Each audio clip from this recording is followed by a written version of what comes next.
Hey everyone, I'm Scott Cunningham, aka Scottsy Business, and today we're here with Mark Anstead from Numio. You previously might have seen him on my channel back in the day. I think it was like 2 years ago that we did an interview for Hydro, and he's since moved on and co-founded Numio. He's the director of business development there. We're going to talk a bit about that and a little bit about Ethereum. So just before we dive into all that, for the people who did not see the first interview, can you just share a little bit about yourself?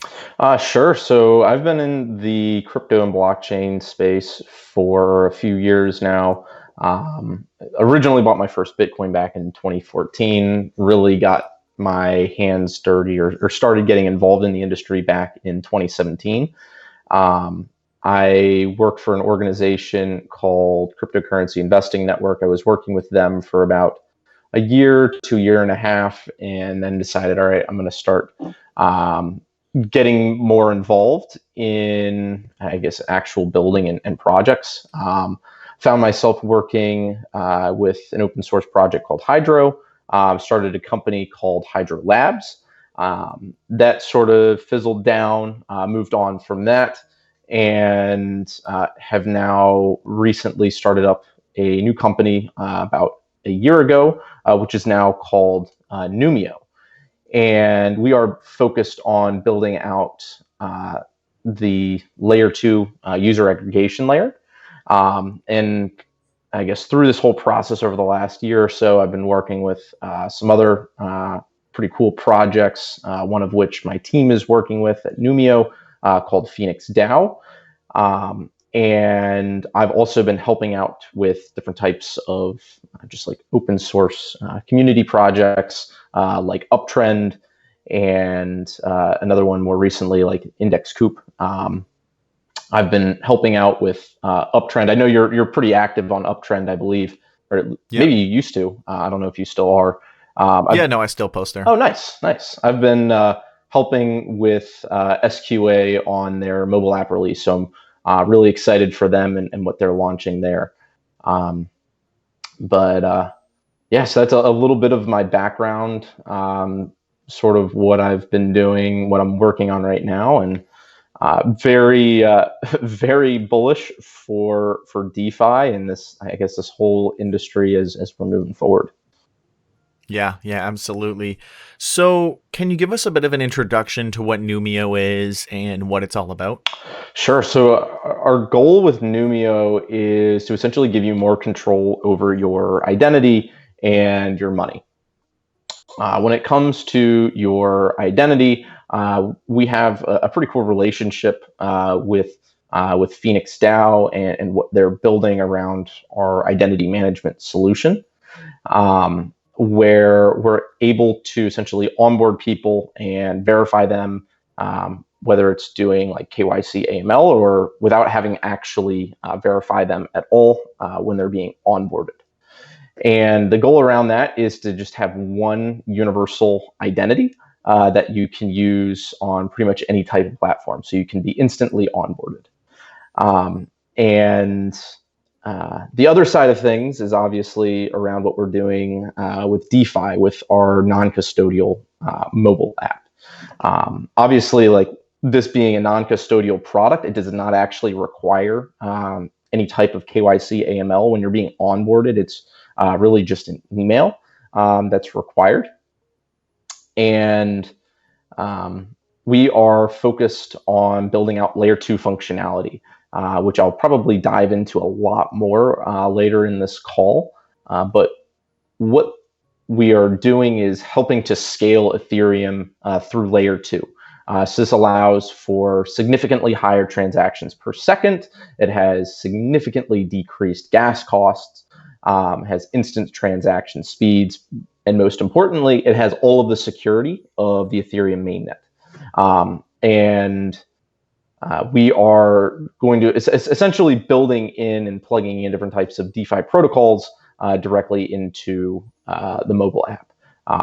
Some of which will be on layer 1, which is like the Ethereum mainnet, and most of which will be on layer 2, where most of the DeFi economy is going to be migrating to, and already is starting to do in the very near future. So yeah. Awesome. And how did Numio originally get its name? Like, what was the motivation or idea behind that? Sure. So I guess we've our team as a whole, like all of us as founders, we have a pretty big passion for obviously identity and money, and that's actually what the name of our company is rooted in. It's two Latin words, one of which is numi or numus, which is the original word for coin in Latin. And that was one of the first terms that was used to describe money. And we are essentially building out the future of finance. And the other side of things is around your identity. So the Latin term for like your name or your identity is nomine. And we kind of just like scrunched those together and created Numio. And we felt that that was like that was the best way to describe like who we are and what we're doing. And believe it or not, I have to actually give some credit. It was, believe it or not, my mom that came up with that name. So definitely shout out to Mama Anstead. Awesome. All right, cool. Yeah, so in terms of like ETH scaling, what can we expect over the next little while? Like, a lot of people don't know if it's going to happen in a month or if it's going to take a year or 2 years. What is that process looking like, and what is the news to bear for the people who are still a little unaware or kind of hazy on the details? Sure. So I do want to point out like the process for moving into ETH 2.0, otherwise known as Serenity. It is already put into place. ETH 2.0, that this transition period into a full sharding proof of stake blockchain has already started, which is called Phase 0, and this is essentially this beacon chain, and this allows for people to essentially go and take their Ethereum and they stake it into the beacon chain smart contract, which I believe now has like $1 or $2 billion, probably more than that at this point, in ETH staked into this contract. And that ETH is going to be staked for about 2 years until you're going to be able to withdraw it and use it. And there's a process to get to this final destination of what ETH 2.0 is going to be. This full process is going to take about 2 to 3 years. So I don't want you to think like ETH 2.0 is like right around the corner, because it's not. There's going to be different processes as we get to that point. There is, we're going to be essentially having sharding chains, which is going to be coming probably in the next like 18 months, which is phase 1.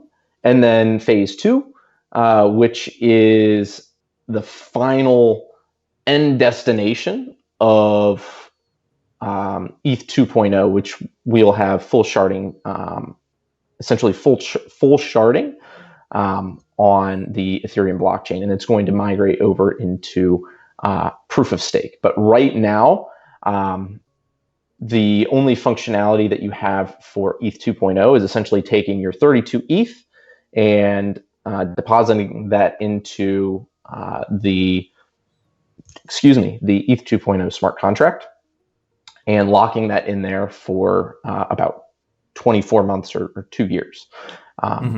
But the good thing is ETH is able to scale.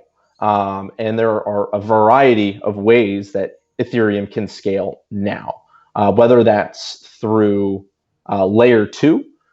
So when I refer to layer 2, that means scaling directly on top of Ethereum.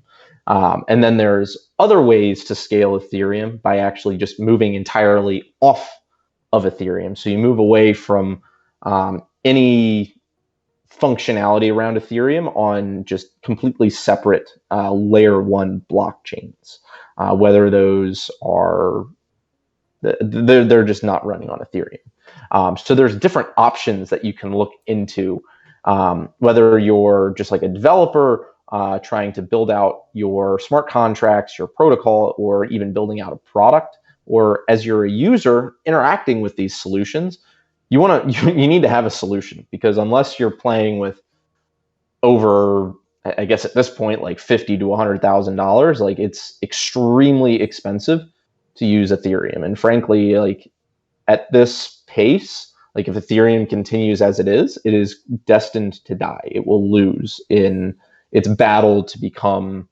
a significant blockchain in the ecosystem, because it's just unusable. And so we're seeing people flocking from Ethereum, whether it's to specific layer twos or to completely separate side chains. So the big difference is when you're dealing with a side chain, many of those have something called full EVM compatibility. So what does full EVM compatibility mean, as you might be wondering? So EVM stands for the Ethereum virtual machine. So this is what allows you to process all the state of or the data around the Ethereum blockchain. So like processing smart contracts.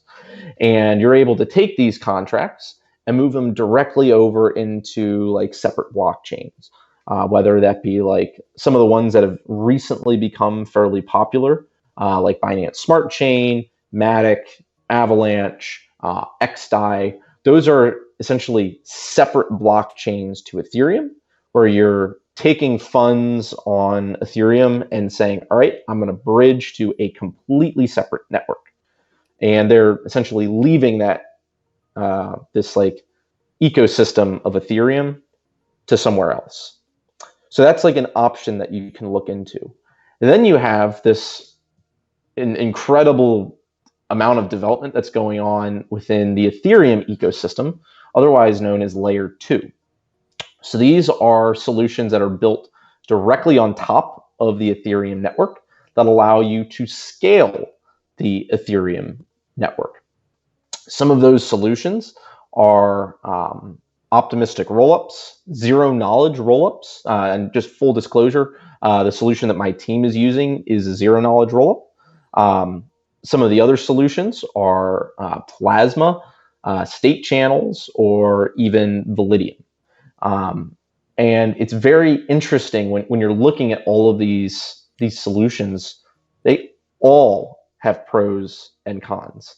And I'm not going to lie, it's going to be pretty hectic for a lot of these DeFi protocols as they're going in over the next, like, I would say over the next 3 to 6 months, where they're taking a serious look and being like, all right, well, what the heck do we do right now? Because no one expected Ethereum to just blow up like this, like having consistent days where it's like 100 to 300 Gwei. Users, they just don't want to use these products. So they have to figure out, all right, where are we going to move this solution to so someone doesn't just go and fork it? Because as we've seen with like Uniswap, there's already like probably a couple dozen Uniswap forks that are already living on layer 2 or even different types of side chains. And these organizations, they have to realize, all right, we gotta figure this out and have a plan, because some of them frankly just don't.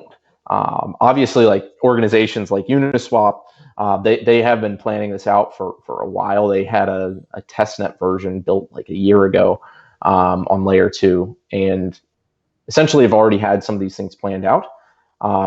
But having to realize, all right, we got to start focusing on this, or else people are just gonna leave and just try to get somewhere where there's a better user experience. So it's a pretty interesting, and I think there's going to be a lot of drama around competition around layer 2 and what's going on there. So I'm very curious to see what happens, but I'm also very excited because layer 2 is what is going to allow for DeFi to survive, especially on Ethereum. And without it, like frankly, it'll die off. So what should normies expect for gas fees? Like, is that going to change anytime soon, do you think? Or is that something we kind of just got to wait out? So the interesting thing about gas fees is as long as there is a significant amount of liquidity on layer one, there is always going to be, I guess, moving forward, we're going to have a significant amount of like gas prices are going to be very high. And you might be wondering, why is that? So what's going on in something called the mempool. So the mempool is where different types of bots are just reading what's going on and trying to understand what is going to happen on the Ethereum blockchain before it's actually confirmed. So you're able to go and see like pending transactions to see like what's occurring. And all these bots have realized, well, if we're able to do that, we can secure a significant amount of profits on different types of trades. So all these bots, you can think of thousands and thousands of bots getting into a boxing match with one another. And they're all fighting over all these different profits that are available on decentralized exchanges. And as long as these arbitrage trades or the ability to potentially front run a person on a decentralized exchange or even a lending protocol in some form or another, you're going to have a significant amount of gas because they're trying to have one step higher in terms of GUI to beat them out. So that's why you have like these incredible spikes in gas so quickly as soon as volatility kicks in. So if we see the price of ETH jump like 5% within like an hour, you're going to see gas spike just as fast, or if not faster, because all these bots, they're like, all right, time to jump in there. We're alive again. There's a lot of profits on the table to take advantage of, and they have to beat out all these other bots that are fighting for these trades, and that just spikes up the gas price. So with liquidity living on layer one, that's always going to be an occurrence. That's why like Vitalik Buterin or just different types of people in the Ethereum ecosystem have been pushing that we need to have a roll-up centric future for Ethereum. Because if we don't, or if we don't move to layer two, then Ethereum will just die out because users can't interact with it. It's just going to be like bots running on the network trying to take profit on trades. And that's why solutions like optimistic rollups, zk rollups, and Validium are going to be extremely successful. Obviously over the next like 2 years and even thereafter, because even after ETH 2.0 is, I guess, in full magnitude, we're still going to be running on rollups because it's going to scale even further because these layer two solutions, especially ones that are using on-chain data availability, they're able to scale with the base layer. So as Ethereum scales, so do these layer two solutions. Okay. Yeah. No, that makes sense. Yeah. So I guess because I sometimes looked at it like, oh, well, if people are still paying these fees, then that just shows that Ethereum is very valuable. But I guess it's more so like the bots are just bidding up the gas. And I mean, I'm sure there's still a lot of people who are still willing to pay. And I mean, I'm still doing transactions occasionally, but I'm definitely deterred from doing many transactions or like not an extremely profitable transaction, so to speak. Yeah, I sent like I was thinking to myself, this was like 2 days ago. I sent a transaction on Ethereum and the gas cost for it was like $150, and I was like, well, I'm profiting on this, but Yeah. all right, well, here it goes. Yeah. I mean, like the thing is, the reason why people are making those trades obviously, like, you have these bots running algorithms, and they're obviously trying to make profits. But the reason why retail are still using it or have the potential interest in using it is because they're making money. Because if they weren't, you'd just probably go to an alternative. And I think that's what's going to be the big game changer, I think, especially in that regard, as we move forward, and probably why we haven't seen so much liquidity from Ethereum migrating to other blockchains, is one big key factor, which is security. And the big question, I was talking to someone about this the other day, is like, let's say like you're a whale and you're running a pool, let's say like on Uniswap, or you're depositing into like Yearn or any type of like DeFi protocol. Would you feel more safe with having those funds sitting on Ethereum, or would you feel just as safe having those funds sitting on a different blockchain? And the responses are quite interesting, because in many cases, a lot of those people are like, well, I'd much rather just do like trades and interactions on those other blockchains that are worth like less than $1,000. So I don't want to put like a lot of money on those. And a lot of these people who are holding significant amount of money, they're like, I'm just staying on Ethereum because I don't want to say I trust the blockchain. It's more of a trustless blockchain, where they don't have to worry about the potential of either A, that network going down, or B, that there's the potential of those funds like get hit by some type of crypto economic attack. And obviously, like, we've seen over the last, I would say like 6 to 9 months, probably a year, a significant amount of smart contract vulnerabilities.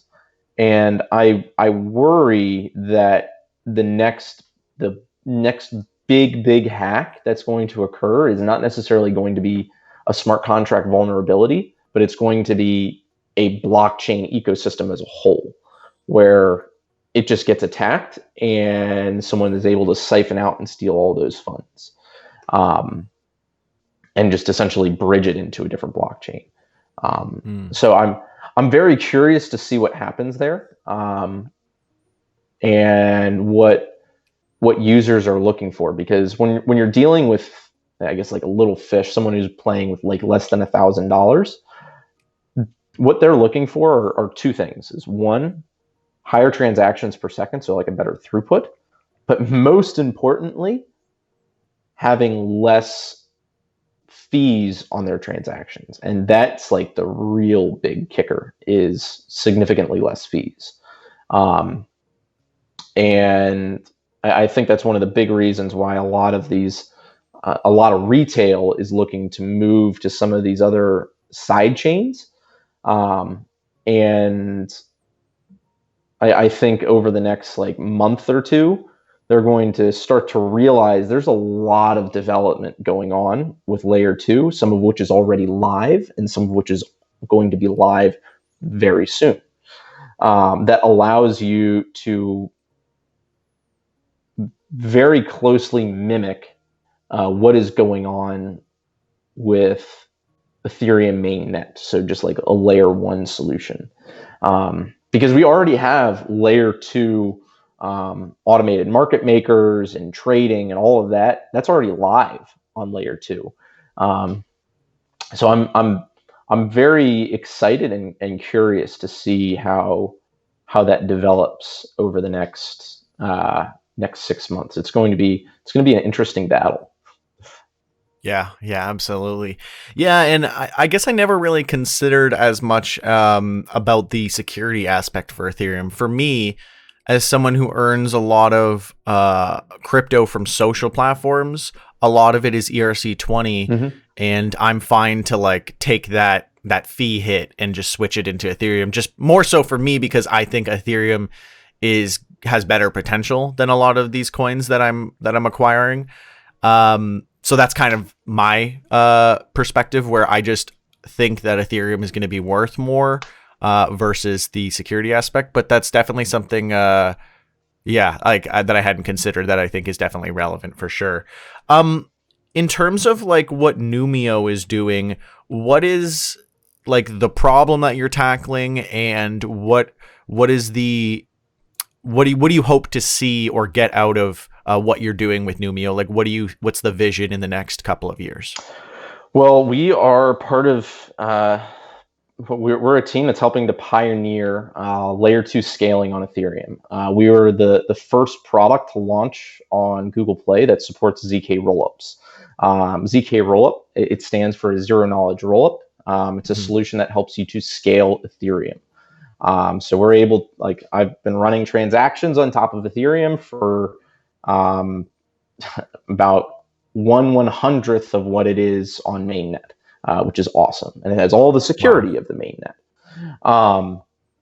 So it's really powerful stuff. And so, like, I guess you as a user, what can you look for as a part of that? You're going to be able to interact with different types of DeFi solutions in a scaled manner on top of Ethereum, whether that's trading, pooling, generating yield on your assets, and pretty much mimicking all of the general computation that you're doing on the Ethereum mainnet, and that's still secured by the Ethereum mainnet. So that's what you can essentially look out for over, I would say, keep a very close eye about what's coming out in the next probably 2 to 3 months. Because right now our scaling solution that we're using, which is the ZK Sync implementation of a ZK rollup, we're going to be introducing the ability to trade very shortly. So you'll be able to go and move your funds into layer 2, which, by the way, costs less than a Uniswap trade. So you'll be able to deposit your funds into layer 2 and then be able to make your trades instantly with a fraction of a cost of what it is on layer 1. And essentially just think of what we're building as mimicking the Ethereum mainnet in a scaled environment.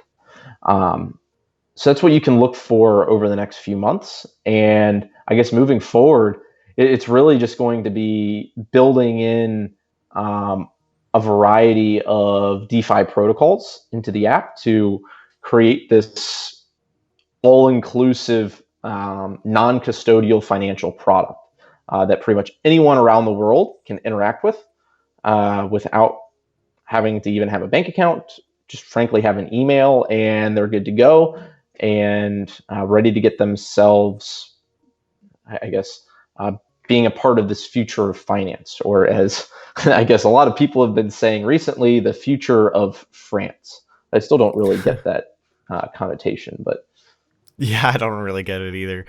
But essentially you're saying that while Ethereum isn't going to scale for some time, Numio is kind of offering that solution that people are looking for. Yes. In the next few months. Well, yeah, I mean it's already live now. Like we're already scaling Ethereum. We're already getting organizations and businesses reaching out to us saying like, all right, we have this problem and we want to work with you guys to solve it. So right now it's token transfers on the app. Yep. So it's just sending transactions peer to peer, and that's live now. We'll be introducing trading in the next few weeks. So definitely keep an eye out for that.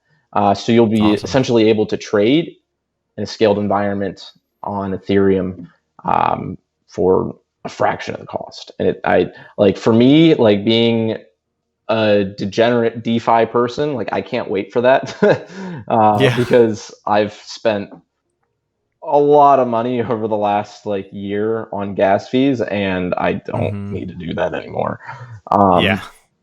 So Yeah, that's what we're working on. That's what's going to be coming out the door on the identity side of things.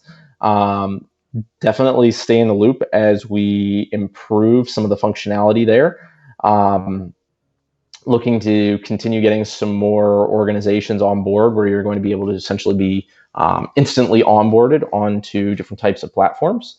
Um, So I have a quick question about that. Is it essentially like you would KYC once mhm. with Numio and then, whatever exchange I go to, I don't have to re KYC. They just use my original thing that I did with Numio to verify my KYC so that I only really have to do it once and then it just kind of works everywhere. Yes, so that is Awesome. the end goal. So where you're essentially um, going through and being able to verify yourself through what's called a zero knowledge proof. Are you familiar? First off, I should say, are you familiar with what a zero knowledge proof is? No, I don't really know a lot of the technical stuff, but I will just quickly say, I do think that's going to be like extremely, extremely relevant, especially for someone like me who I'm on a bunch of different platforms that all have their own crypto token Mm-hmm. and they're all traded on different exchanges. So I'm always having to go and sign up for different exchanges wherever the token is being traded, and I have to KYC. I've sent my ID to more companies than I ever would have imagined I would have ever done so.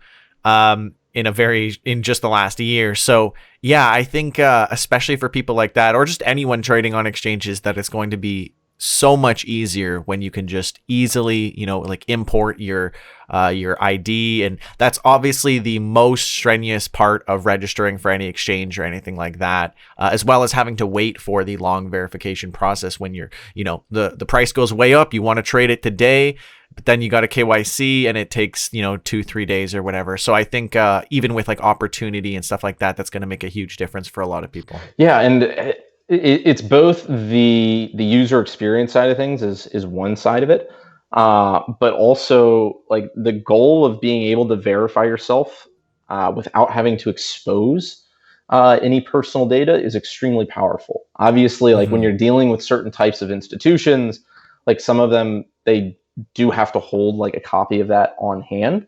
So there's like no way of getting around that. But a lot of organizations they just want to know, all right, we're onboarding this user, this person, and we want to make sure that they're not a bot. So we just want to make Mm-hmm. sure that you are who you say you are, regardless of what you say that your name is. We just want to make sure that you're legitimate and that you're not like a person that's breaking any kinds of anti-money, I guess, AML laws or anything like that. So Mm-hmm. the goal there is to be able to prove yourself without having to expose any data around your identity. So you essentially have um, what's called a zero knowledge proof. So you're able to prove your identity without having to give that person any knowledge around it. So they're able to say, all right, you've been verified and approved by Numio. That's good to go. I don't need to have any knowledge around that. And then you're good to go. And the best part about that is we don't store any of that information on our servers, nor do we don't want to. We don't want to have that liability. Um, so we're just able to be a I guess like the best way that you can think of it is like we're the verifier in that process for Mm-hmm. that zero knowledge proof. So we're able to prove that you are legitimate, and you can obviously then just go on your merry way. You get onboarded, and you're good to go. Um, and yeah, so I would love to see that being used much more widely because like that user experience is so much more effective. And we're seeing a flood of new people going into these exchanges now, and they're overwhelmed. Like they can't process all of these. So like that's something that we're working to help some of these exchanges with that. Um, So hopefully we can get some more platforms onboarded to get some of that stuff rolling ASAP. Yeah, absolutely. Yeah, that's gonna be very, very exciting. So, do you think that Numio fits in with other projects in the space? Like, is there anyone else kind of doing something similar to what you guys are doing, or would you say that in this respect you're pretty much the only one doing this, or how are you maybe similar or uniquely different? Well, I guess for certain parts of what we're doing, we have similarities with other companies. But like, obviously, like whenever you talk to a company and they're like, "Is there anyone doing like exactly what you're doing?" Usually, no, because it's like bits and Hmm. pieces of a bunch of stuff. So like with the identity side of things, I would say we're sort of similar to like Civic or BlockPass, but we are a non-custodial product. And to use our product, you don't actually have to be required to do KYC. Um, on like the DeFi side of things, we're similar to, I would say, like Argent or Dharma or Trust Wallet. Um, but obviously, we have this identity piece and we are focused around layer two. So when you're Hmm. looking specifically at layer two, we are one of two products in the entire world right now that is currently live running on ZK rollups. There are none out there outside of us. Um, so that really sets us apart is what we're doing around layer two. Um, Hmm.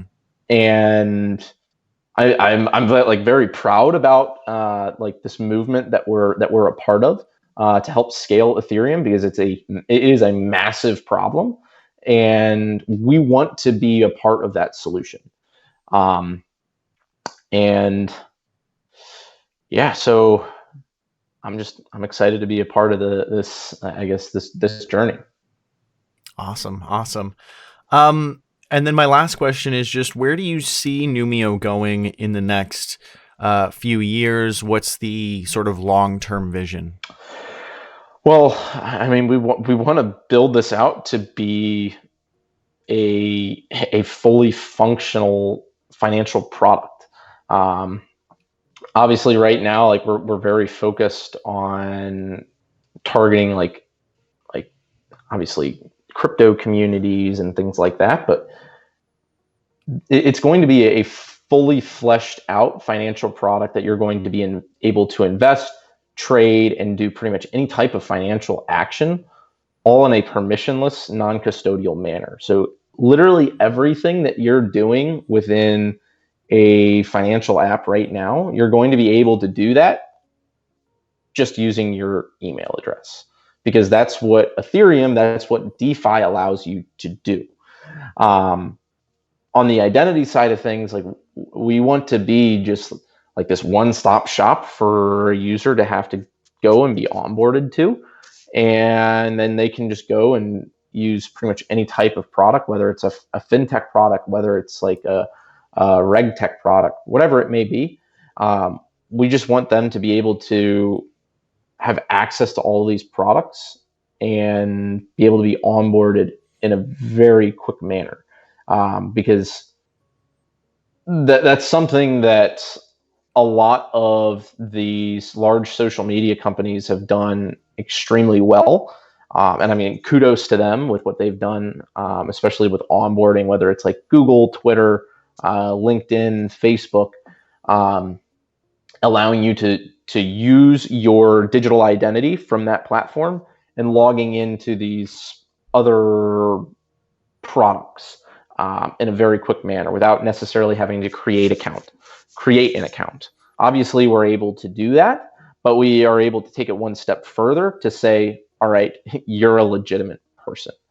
Um, and so the goal there is to obviously have that widely adopted and used by not only different types of cryptocurrency exchanges, but um, I guess pretty much any type of fintech product out there in the market.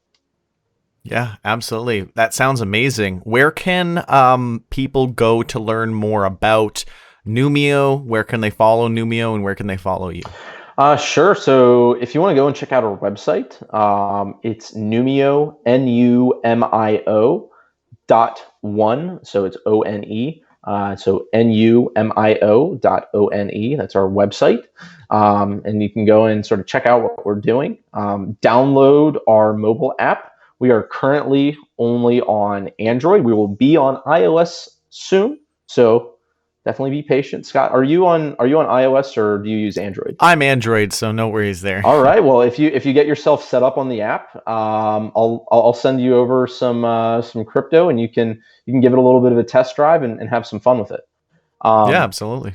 And so for you guys listening, definitely go and check that out. Download it, play around with it. Let us know what we can do to make that experience more effective, because we want to offer the best layer 2 experience that you're going to have. And if you want to follow us on Twitter, our handle is at @GetNumio. So just @GetNumio.